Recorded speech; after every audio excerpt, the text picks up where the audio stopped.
dhan ka duwan waa sheeko jacayl ah weliba jacayl oday uu galay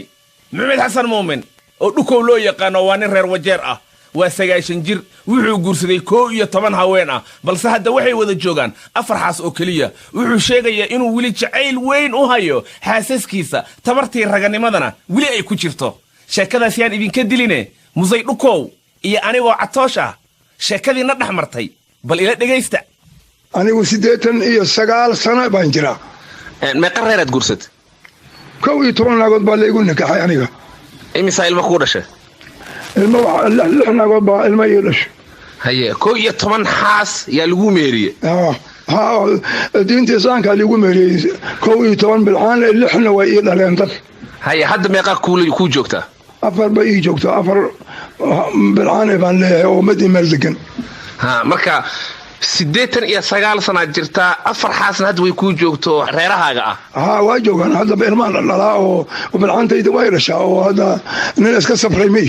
tabarti ka waran tabar ma dhamaanino waxa ku sheego dadkan yar yarka la mid mihi aniga haddaba waa dhalaa oo xabadayda way dhacaysaa waa gartay xabadaada weli way dhacaysaa ilaa goormaad u malayn inay xabadan sii dhacayso macnaha xagga raganimada oo tabar sii yeelan kartaa sida hadda aan ahay waxna waan cunaa masaajidkana waan ku tukadaa oo reerka biyaha kuleelkooda liima diida hadda maxaa yeelay hadday xabad dhacayni amar waa la tuuri lahaa aniga waxaan u malaynayaa oon intaan ka dhimanaya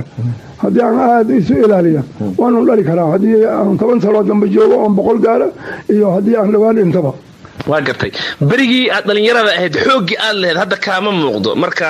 hataa ilmo aad dhashid oo raganimadii ha jirto laakiin farqi soo ma jiro xagga tabarta iyo awoodda ma ogsoon tahay laguma dhalo xoog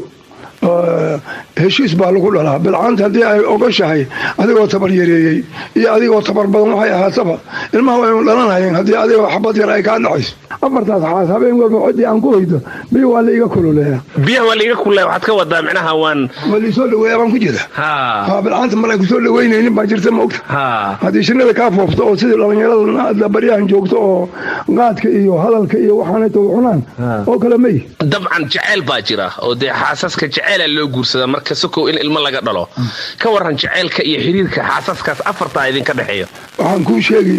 barigan yaraa iyo hadda markii aan saa u weynaaday jacayl hadaa la yiraahdo markaan weynaadaan jeclahay bilcaanta ma kala jecesha afarta xaas hadda aad qabto dadku ma sheegayo xaasayto waliga haye maxaa yeelay haddii xaasaskayga waan kala jeclahay aan iraa hadda waa loo sheegay mid qaarkood adaa lagugu jeedaba isdhahayaan waa gartay marka xaasaska inaad dareen geliso ma rabtid ma rabi waa gartay musay dhukow hadda imisa joogta caruur 23 baa joogta rag iyo haweenba inta aan dhalo hadda nool waxa dhashay iyo waxay sii dhaleen maya